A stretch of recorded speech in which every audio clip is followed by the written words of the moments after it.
So as it turns out, Donkey Kong Country Returns HD might have a few problems. So here's the deal. We recently posted an in-depth comparison of Donkey Kong Country Returns HD for the Switch versus the original Wii version. And while at first, the Switch version looks like a clear objective upgrade with a proper HD resolution up from 480p, along with vastly improved character models for Donkey Kong and Diddy, now featuring proper fur shading and a less angular appearance.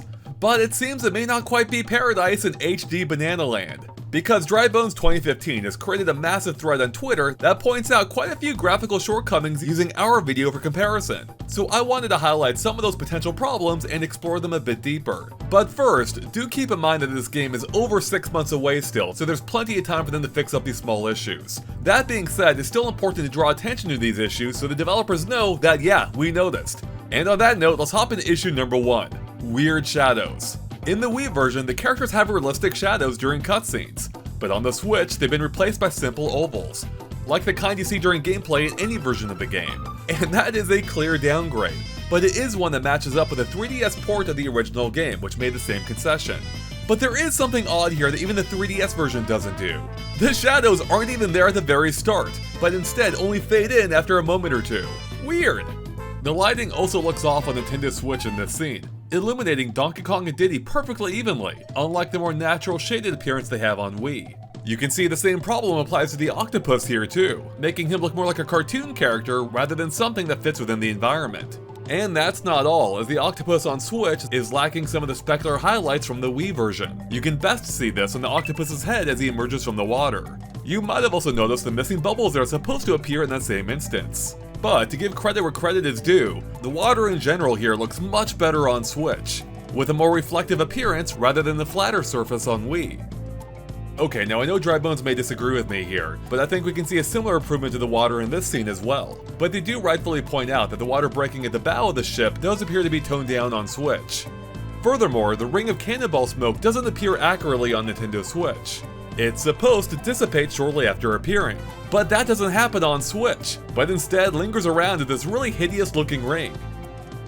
Next, the rocks in the background appear to be lacking the atmospheric haze effect, making them look a little too prominent on Switch. The water also doesn't appear to be reflecting the sun nearly as much directly in front of it. But to be fair, I will say that the added glow along the horizon is a nice upgrade over the Wii version. Speaking of sunsets, where did it go on Switch here? And the haze effect is also missing from the background.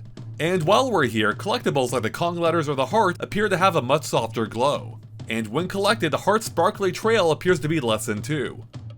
Moving on, in the caverns, the crystals appear to be a much brighter blue on Switch than on the Wii, although I don't necessarily agree that this is a downgrade, and it's especially noticeable with the crystals in the background. But speaking of backgrounds, there appears to be an entire section of it missing from the Switch version. Look how much more detail there is back there on the Wii. In addition, the dust cloud that used to appear when the ceiling collapsed is also missing. Speaking of detail, there's also a lesser amount of falling debris on Switch. And it's not just here, as we can also see it applies to the ruins too. And while we're here, you might also note the lack of visual wind effects coming from the pedestal as a result of DK's ground pound. The crabs also kick up less sand when walking now. Furthermore, the palm tree leaves and especially the rocks in the background are both much brighter than they used to be.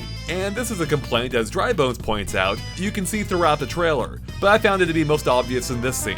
And I have no idea what happened to the awesome effect on the bat's projectiles here. They used to have this really cool wavy pulsating effect, and now it's been completely neutered. And in the forest, we can see the Switch version is completely missing the light rays that emit from the forest canopy as seen on Wii, and it ends up giving the entire forest a darker, creepier look. Next, breaking open Rambi's box now has a different effect, and I don't think this one's necessarily worse. In fact, I kinda like the shockwave that comes out. Unfortunately, the dust clouds that Rambi kicks up when running are missing on Switch. The barrel cannons now also have a tweaked lighting effect in shooting you out too, and I have to say I might prefer this one as well. And here's something weird that I just noticed that I wasn't even looking for. Even though the game still runs at 60 frames per second on Switch, just as it did on the Wii, this cutscene is now only running at 30 frames per second instead of the original 60, which is really weird considering it's a real-time cutscene and not one of the pre-rendered ones, which always ran at 30 frames per second regardless which version of the game you were playing. Woo! And with that, we're finally done covering every graphical change Drybones 2015 and myself could find in this game.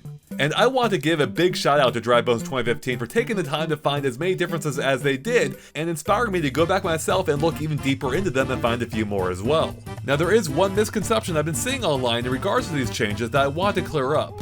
And that's the fact that it's not because the Switch version of the game is based on the 3DS one. Because as far as I can tell, almost all the missing effects are in fact in the 3DS one too. So that can't be it.